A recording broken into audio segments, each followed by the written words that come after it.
محشر میں بخشی جائیں گی سب نیک بیویاں، جنت خدا سے پائیں گی سب نیک بیویاں۔ الحمدللہ رب العالمین والصلاة والسلام علی سید المرسلین، اما بعد فاعوذ باللہ من الشیطان الرجیم، بسم اللہ الرحمن الرحیم۔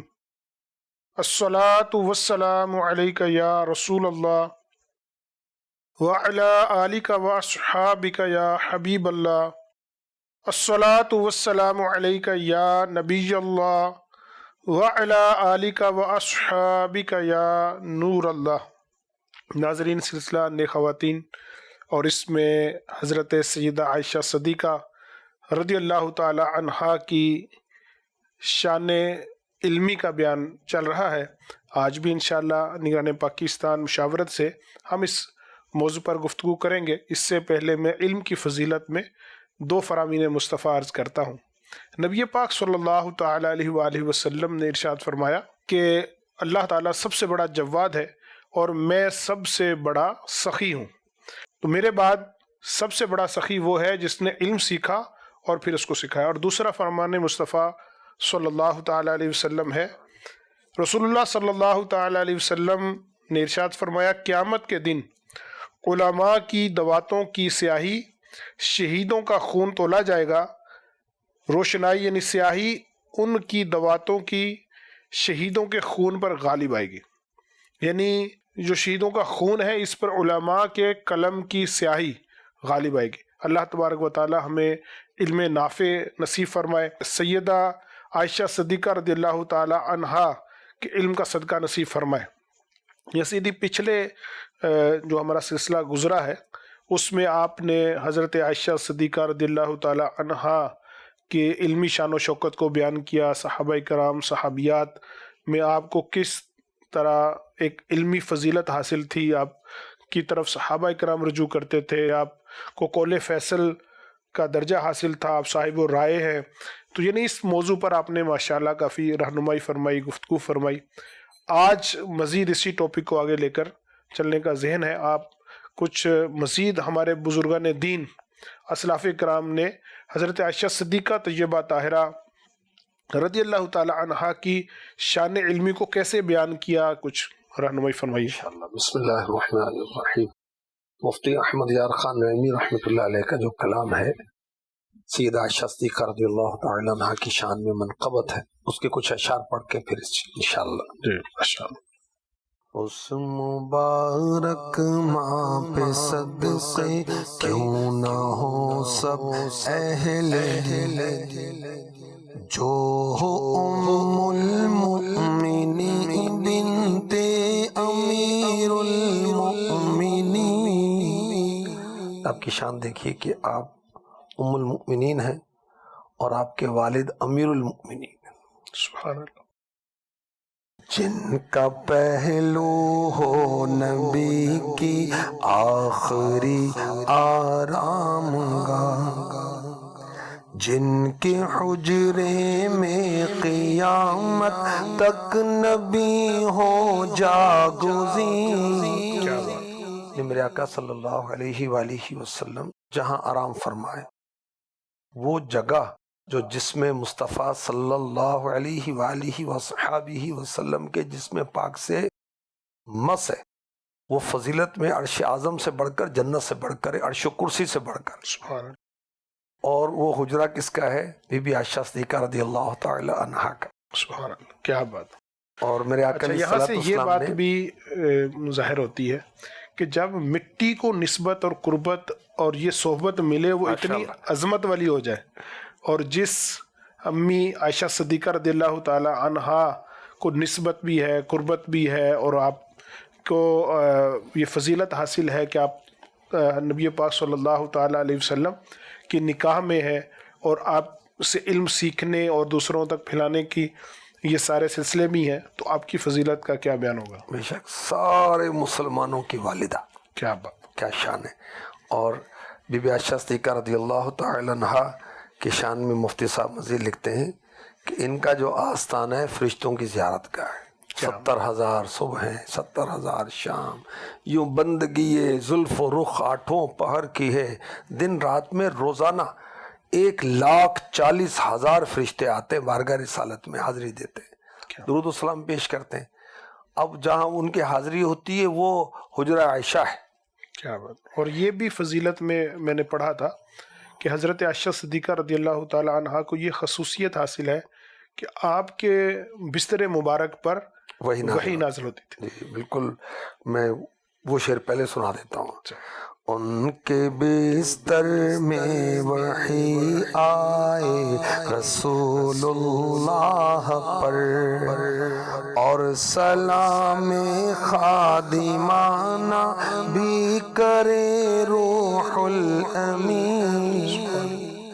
جن کو جبریل امی علیہ السلام کو بہت عرفہ و اعلیٰ مقام ہے، سارے فرشتوں کے سید سردار ہیں، اور بی بی عائشہ صدیقہ رضی اللہ تعالی عنہا کو وہ خادمانہ سلام پیش کرتے ہیں.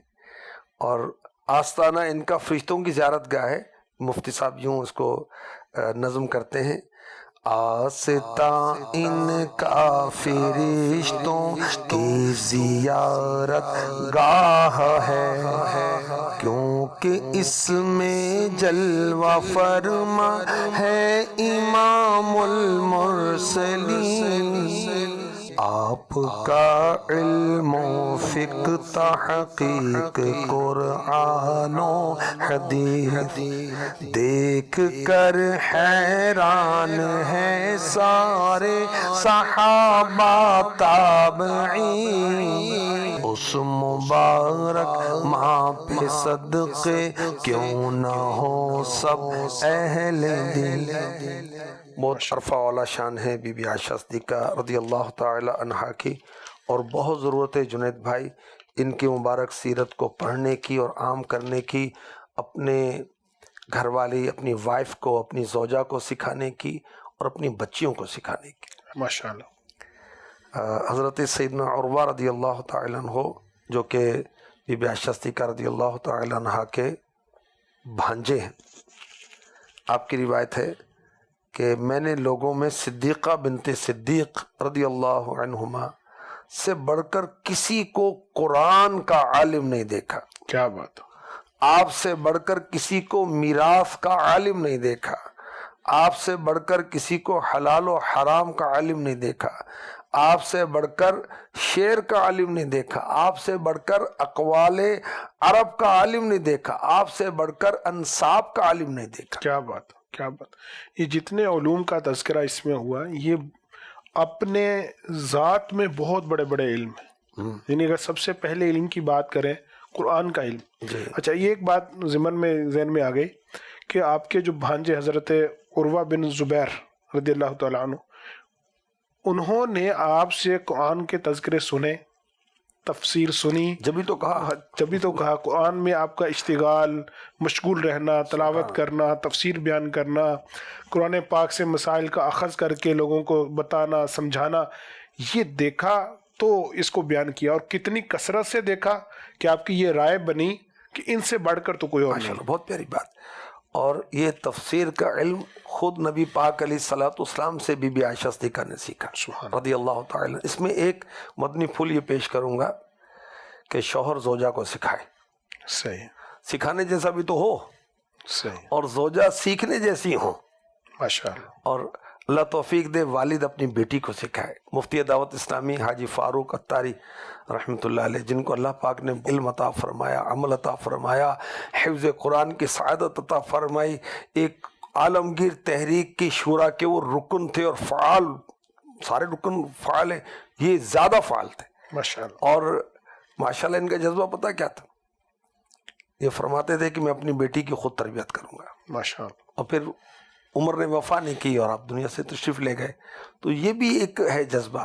اسی طرح دادا ان کو بھی قرآن سے بہت محبت تھی اور قرآن میں بڑا اشتغال تلاوت کرتے تھے. میں نے الحمدللہ ان کی صحبت میں وقت گزارا ہے. ماشاءاللہ. ان کے بارے میں یہ کہا جاتا ہے کہ ہر ہفتے قرآن ختم کرتے تھے. ماشاءاللہ. اور دوران سفر میں نے دیکھا کہ یہ ان کے ہونٹ ہلتے رہتے تھے. حافظ تھے نا جی. وہ میرے ایک استاد صاحب نے مجھے بیان کیا تھا کہ یہ مجلس جامعۃ المدینہ کے اولین نگران جی ہاں بھی ہیں، جی ہاں اور اس وقت یہ جامعۃ المدینہ کے دورے پر تشریف لائے تو استاد صاحب کا ان کے ساتھ شیڈول میں جدول میں ساتھ ہونا ہوا، تو فرماتے میرا تو ذہن تھا کہ مفتی صاحب کی صحبت میں بیٹھیں گے، کچھ رستے میں بات چیت ہوگی، کچھ ان سے استفادہ حاصل کریں گے، لیکن جیسے ہی یہ گاڑی میں بیٹھے تو تلاوت شروع کر دی۔ اب یہاں سے گجرات تک گئے تو یا نفل پڑھ رہے تھے، کہاں سے؟ فیصل آباد سے؟ فیصل آباد سے، جی تو یا پھر تلاوت کر رہے تھے۔ سبحان اللہ۔ تو کہتے میں تو سارا سفر میں یہی دیکھتا رہا کہ ماشاءاللہ یہ اس میں ذکر و اذکار میں تلاوت میں مشغول رہے۔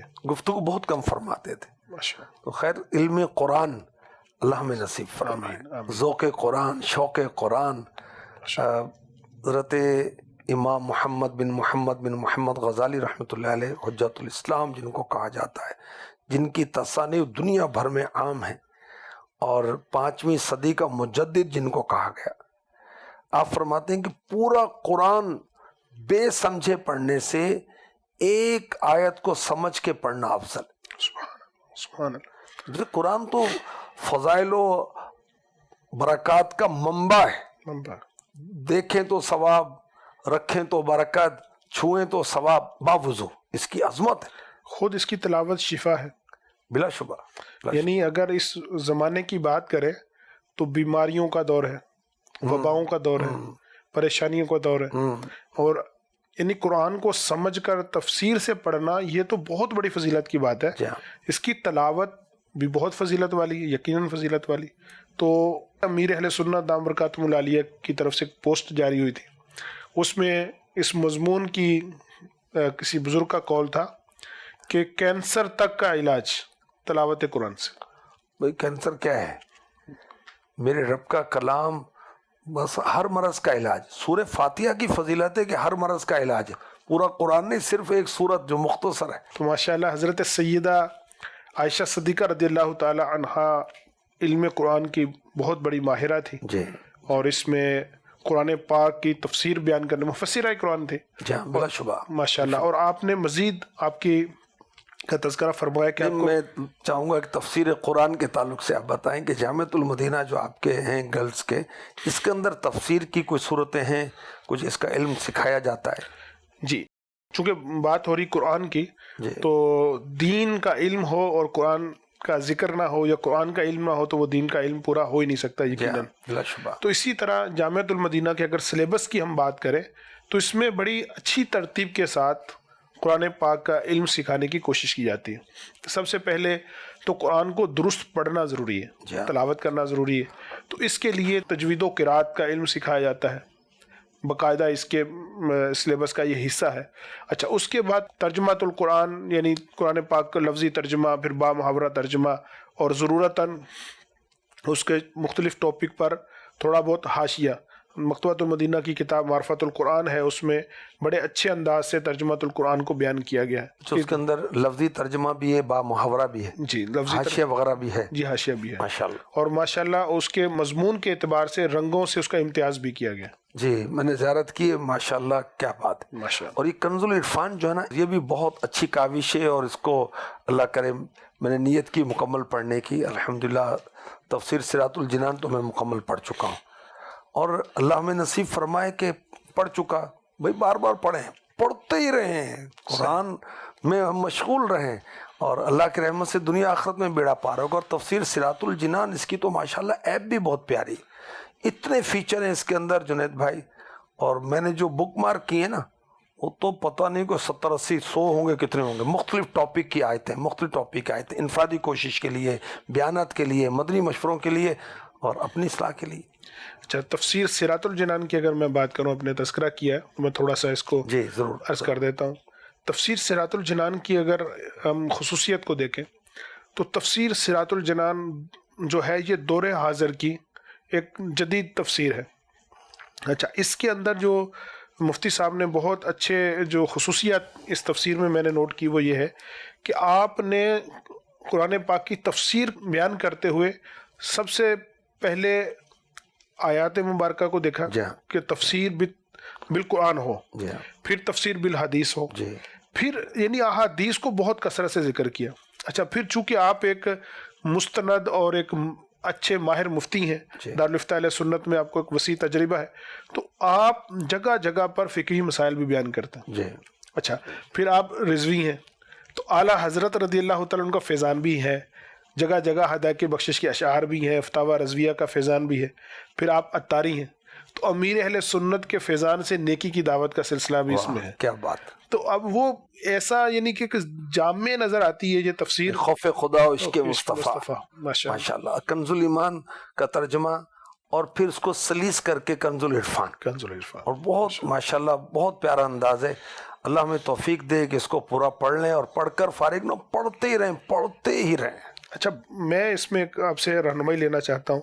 جیسے حضرت عائشہ صدیقہ رضی اللہ تعالی عنہا کے علم کی بات تو چل ہی رہی ہے، تو اگر اور بھی ہم دیکھیں تو ہمارے اسلاف کرام میں ایک بڑی تعداد جو نیک خواتین کی ہے، نیک بیبیوں کی ہے، وہ علم میں بہت ماہر تھی. یعنی بڑے بڑے علماء کی میں نے زندگیوں میں پڑھا کہ میں نے فلاں علم اپنی پھپھو سے پڑھا، فلاں علم میں نے اپنی دادی سے پڑھا، فلاں علم میں نے اپنی امی سے پڑھا. اس طرح کے تذکرے کتابوں میں ملتے ہیں. ماں کو پہلی درس کا کہا گیا نا. جی.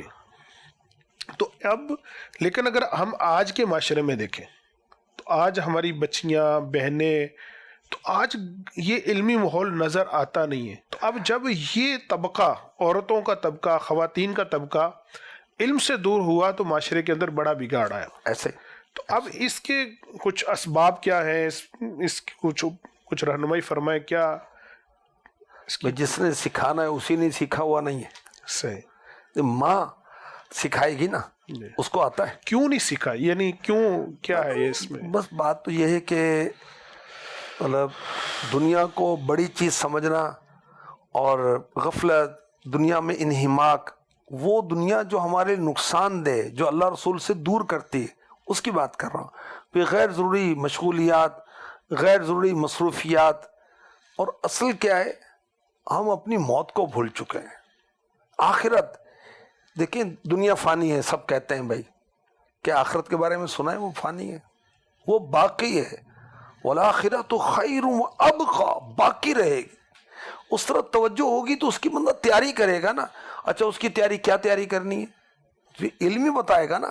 دیکھیں، اللہ پاک نے مجھے، آپ کو اور سب انسانوں کو، سارے جنات کو کیوں پیدا کیا؟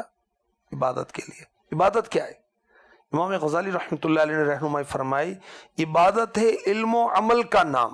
اٹ مینس آپ کو، مجھے، سارے انسانوں کو، سارے جنات کو اللہ پاک نے پیدا کیا ہے وہ علم حاصل کریں اور عمل کریں. صحیح. اب ہم سیکھے ہوں گے تو بچوں کو سکھائیں گے نا. اللہ کرے ہم حافظ قرآن ہوں اور عالم قرآن ہوں اور موقع کی مناسبت سے بچوں کو قرآن پاک کی آیتیں بتائیں، حدیثیں بیان کریں، بزرگوں کے واقعات بیان کریں. بڑی بوڑھیاں پہلے ایسا کیا کرتی تھیں، اب بھی ہوں گی اللہ کی نیک بندیاں کہ بچوں کو سوتے وقت کسی بزرگ کا واقعہ سنا رہے ہیں، کسی بزرگ کی کرامت سنا رہے ہیں. غوث پاک کی کوئی کرامت بیان ہو رہی ہے، غریب نواز کی کرامت بیان ہو رہی ہے، میرے آقا صلی اللہ علیہ وسلم کا کوئی معجزہ بیان ہو رہا ہے، کوئی قرآنی واقعہ بیان ہو رہا ہے. یعنی جو انسانیت کی رول ماڈل پرسنالٹی ہے نبی پاک صلی اللہ تعالی علیہ وسلم کی ذات مبارکہ، اور آپ کے فیضان سے امہات المومنین، صحابیات اور سلف صالحین، نیک خواتین، تو اب ان کی جب ہم سیرت سے دور ہو گئے تو آج معاشرے میں کافی برائیاں پھیل رہی ہیں. میں پچھلے دنوں شیخ طریقت امیر اہل سنت کی بارگاہ میں حاضر تھا، تو ایک سوال میں نے آپ کی بارگاہ میں عرض کیا جی کہ آپ کو بہت زیادہ استقامت والا دکھا گیا، پایا گیا.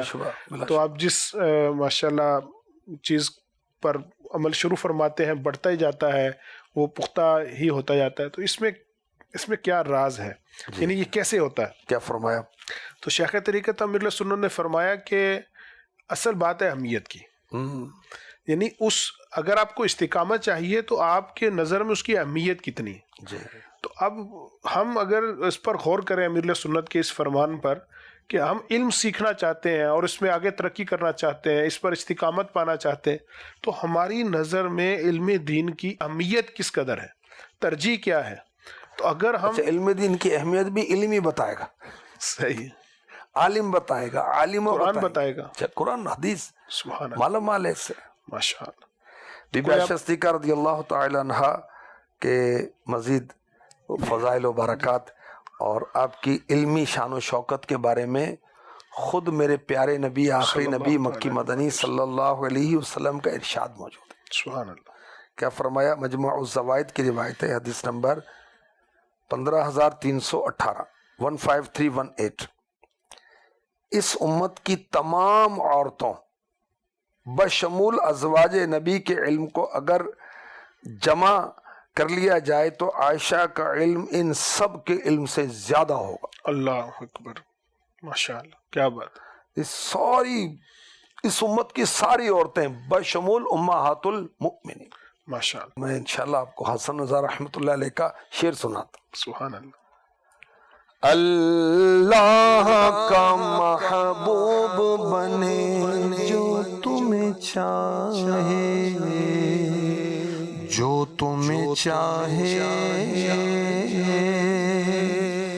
اللہ کا محبوب بنے جو تمہیں چاہے، جو تمہیں چاہے، اس کا تو بیان ہی نہیں کچھ تم جسے چاہو۔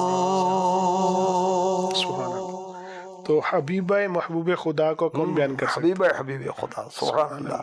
کیا یہ پوچھا گیا سب سے زیادہ محبوب پسندیدہ کون، تو فرمایا کہ بی بی عائشہ صدیقہ رضی اللہ تعالی عنہ، غالباً عورتوں کے تعلق سے عرض کی، مردوں میں فرمایا ان کے والد صدیق اکبر رضی اللہ تعالی۔ سبحان اللہ۔ نبی پاک صلی اللہ تعالی علیہ وسلم کا نوازنا اور حوصلہ افزائی فرمانا، اور کیسا حسین انداز ہے یہ بھی، یعنی اس سے یہ بھی سیکھنے کو ملتا ہے کہ ہم اپنے بچوں کی امی یا کسی کی تو اس کی جو جائز تعریف ہے وہ ضرور کریں، حوصلہ افزائی کرنا ہم سیکھ جائیں بھائی۔ حضرت سیدنا امیر معاویہ رضی اللہ تعالی عنہ فرماتے ہیں، بی بی عائشہ صدیقہ رضی اللہ تعالی عنہ سے بڑھ کر میں نے کسی بھی خطیب کو بلیغ و ذہین نہیں دیکھا۔ ماشاءاللہ۔ اچھا، اسی طرح حضرت سیدنا موسیٰ بن طلحہ رضی اللہ عنہ فرماتے ہیں، یہ سنن ترمذی کی حدیث پاک ہے، میں نے حضرت عائشہ رضی اللہ تعالی عنہ سے بڑھ کر کسی کو فصیح اور بلیغ نہیں دیکھا۔ بہت صاف صاف بیان اور بہت گہرائیاں، چند الفاظ میں کتنے مضامین علم کے سمندر بہا دی۔ ماشاءاللہ۔ اور آپ قرآن کی عالمہ، حدیث کی عالمہ، انصاب کی ماہرہ، فصاحت، بلاغت، اور کیوں نہ ہو بیٹی کن کی ہے اور زوجہ کن کی ہے، صحبت کیسی ہے، صحبت کیسی۔ سبحان اللہ۔ اللہ تبارک و تعالیٰ ان کے علم کا صدقہ ہمیں علم نافع نصیب فرمائے۔ آمین آمین۔ ناظرین، ہمارے سلسلے کا اختتام ہوا چاہتا ہے۔ آج کے ہم نے اس سلسلے میں حضرت عائشہ صدیقہ رضی اللہ تعالی عنہا کی علمی شان و شوکت کو اس انداز میں سنا کہ بزرگان دین نے، اسلاف کرام نے، ائمہ دین نے کس طرح آپ کے علم کا تعارف کروایا کہ آپ کن کن علوم میں بہت ہی زیادہ ماہر تھے، یعنی اس میں آپ کو ایک امتیاز حاصل تھا، خصوصیت حاصل تھی۔ اللہ تبارک و تعالیٰ ان کے علم کا صدقہ ہمیں، ہماری بیٹیوں کو، ہمارے گھر کی خواتین کو علم نافع نصیب فرمائے۔ آمین بجاہ النبی الامین صلی اللہ تعالی علیہ وآلہ وسلم۔ محشر میں بخشی جائیں گی سب نیک بیویاں، جنت خدا سے پائیں گی سب نیک بیویاں۔